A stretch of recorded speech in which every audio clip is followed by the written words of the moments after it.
Club de Lecturas del Holocausto.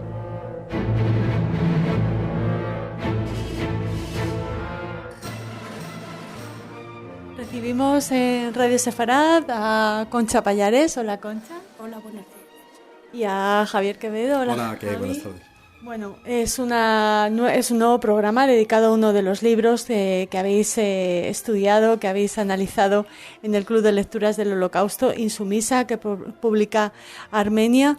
Un título impresionante, tanto por la calidad literaria como por la propia figura de la protagonista, ¿no, Concha? Yo creo que sí. Lo que pasa es que, en mi opinión, a mí me apena muchísimo el libro, porque es una vida inacabada de una mujer muy joven, no sé si 32 o 33 años, 29, sí. O 29, menos todavía, que muere prematuramente, a la que yo veo en una búsqueda perpetua de su propia identidad, de dónde tiene que ubicarse y por qué.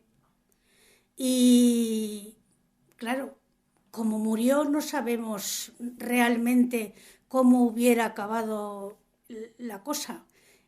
Nos cuenta más por lo que...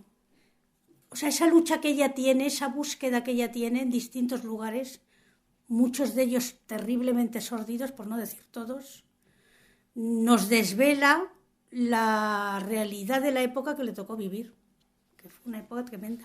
Y además las páginas del libro no pueden ser más honestas y más sinceras. Ella misma dice, si digo todo esto con franqueza es porque espero ser fusilada de todos modos. Sí, hay que decir que en realidad es una confesión ante la policía del Gulag, donde ella sabe que va a ser fusilada, entonces no se calla absolutamente nada, insulta a sus carceleros, a sus verdugos, habla como si estuviera hablando con sus amigos y desprecia en todo momento a los que le están interrogando, ¿no? Entonces, bueno, pues es una confesión ya de la típica confesión que se hace cuando sabe que te van a fusilar al día siguiente, ¿no? Y es un personaje formidable, a mí me ha dejado sin aliento, ¿no? Es un personaje de novela, pero de novela rusa, ¿no? De novela de Dostoyevsky, febril, al límite, desbordante, con una complejidad que no sabes por dónde cogerlo, ¿no? Tú decías, Concha, que ella estaba buscando su sitio, pero parece, y así lo comentábamos con Ricardo López, el editor de Armenia, que sí se sentía parte de una comunidad global, ¿no? Más allá de la religión, de las creencias o de la nacionalidad. Yo sí creo que es así, pero al mismo tiempo veo que la figura del padre para ella fue muy importante.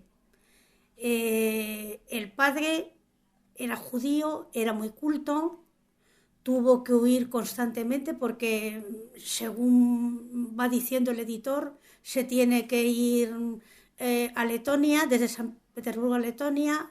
Luego se va a Alemania, cuando las leyes de Nuremberg se va a Holanda, allí probablemente estuvo escondido, como estuvieron escondidos muchos judíos alemanes, y finalmente recala en Inglaterra, donde pudo proseguir una carrera científica.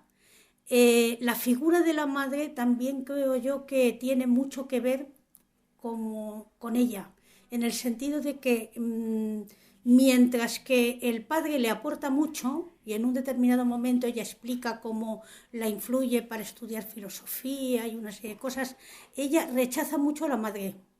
La vida de niña mimada que ella tiene, ella dice que no la dejan salir a la calle sola hasta los 14 años. A mí me parece que está un poco quebrada su identidad de mujer. Cuando dice que ella no ha sabido nunca vestirse bien, que ella sabe qué cosas son interesantes para leer, qué es lo que le interesa aprender, pero no sabe vestirse. O sea, un detalle tan nimio como ese a mí me dice mucho. A lo mejor no le importaba, ¿no? No le importaba, pero es interesante el que ella lo cuente. Evidentemente no le importa en el momento que lo cuenta, pero en otras épocas de su vida es muy normal que la importara. Y ella cuenta como que ella no encaja, en el mundo de la madre no encaja. Y ella dice que lo que se quiere es escapar y casarse, ser como la hija de la portera y casarse con un obrero. Ella no se siente a gusto en su clase. De hecho, se enamora de alguien muy alejado de su clase social, que podríamos decir que es la burguesía o la alta burguesía. Sí, bueno, ella se casa con un poeta de segunda fila o de cuarta fila muy malo, con el que tienen un amor a toda prueba, ¿no? Incluso en un accidente ella pierde los dos pies, un accidente de tranvía, y en un párrafo que te deja sin respiración, dice, bueno, se lo ventila en un párrafo diciendo, bueno, pues esto no tiene importancia porque tenía mi amor por este hombre y que era lo importante, ¿no? Y después tuvo una serie de peripecias que parece increíble que cupieran en una sola persona, ¿no? Porque aparte de ser estudiante de filosofía, una revolucionaria, después se lanzó a la cleptomanía, pienso yo, que justificado teóricamente porque ella creía que el lumpenproletariado era el agente revolucionario del futuro, ¿no? Yo pienso que era una racionalización de su cleptomanía, pero bueno, y fue también vidente para ganar dinero, sabiendo que estaba mintiendo, en fin, fue fugitiva de Siberia, fue tantas peripecias que parece increíble que quepan en una sola persona, ¿no? Y bueno, pues su obra, su autobiografía es breve, pero es impactante, es un puñetazo, desde luego. Y no podemos decir que las confesiones sean un género literario, ¿no? Así que es muy difícil. Si ella no encaja, su libro tampoco, ¿no? En ningún género clásico establecido. No, yo creo que escapa de cualquier género, porque es una autobiografía, pero una autobiografía al límite. Sí, ella claro, es de este tipo de escritos que no tiene ninguna pretensión literaria, pero como ya no tiene nada que perder, lo pone todo, ¿no? Y además... y como ella tenía mucho que decir al mismo tiempo, sí, pues abarca muchísimas reflexiones. Es muy importante, yo creo, lo que nos transmite del universo del socialismo que se está realizando, cómo vive el lumpenproletariat del socialismo, que es con el que ella convive a diario. Eso fue uno de los comentarios que se repitió en la reunión, ¿no? Que quizás uno de los momentos brillantes de la confesión es el dibujo que hace ella de estos ambientes de los bajos fondos, de moscovitas y de San Petersburgo, ¿no? Claro, cuando se habla de la Rusia de los años 20 no estamos acostumbrados más que a oír hablar de la revolución, de Lenin, pero aquí muestra una visión muy original y muy inédita, que es pues, la de los chorizos, las prostitutas, los ladrones, a los que ella perteneció. O sea, que no habla desde fuera, sino ella fue uno más de ellos, ¿no? Entonces, claro, esto fue de una especie de cala en un ambiente que pocos han leído, ¿no? De esa época. Y después es que son los años 20 rusos, ¿no? Que son tremendos. Los años 20 son tremendos en toda Europa, pero en Rusia fue algo increíble.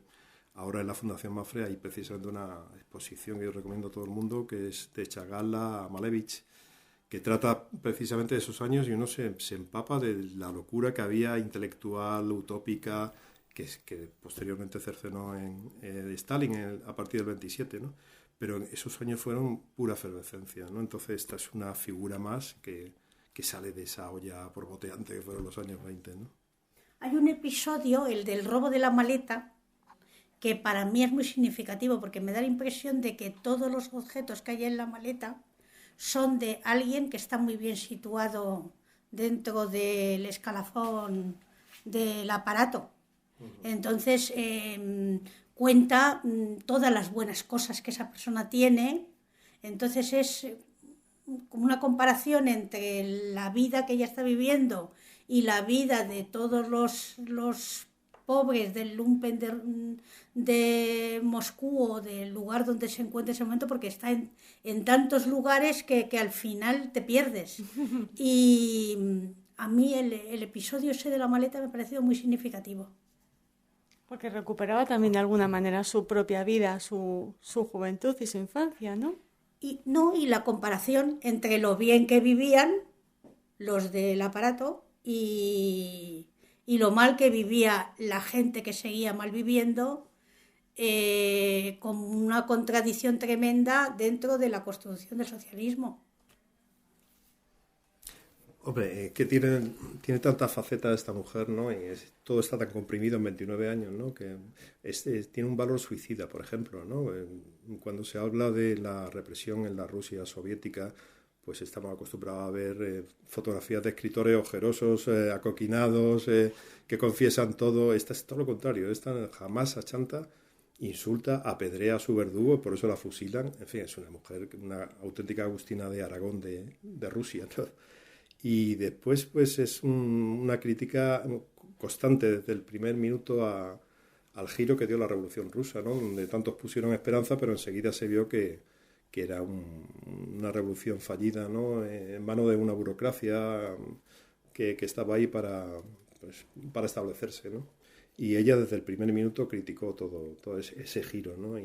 Pero como dice Concha, yo creo que es una persona que no tenía cabida en ningún sitio, ¿no? Incluso si hubiera triunfado la utopía anarquista que ella deseaba, hubiera estado fuera de lugar, porque era una persona buscaba la libertad ya salvaje, fuera de todos los límites, y yo creo que ya para ella esa libertad lo representaba el lumpenproletariado, o sea, los bajos fondos, los chorizos, que la respetaban, que ya es decir, ¿no? Ella lo dice claramente. Sí, sí. Ella lo dice claramente, lo que significa para ella el lumpen. Lo dice claramente. Sí, cuando está en París, en Berlín, perdón.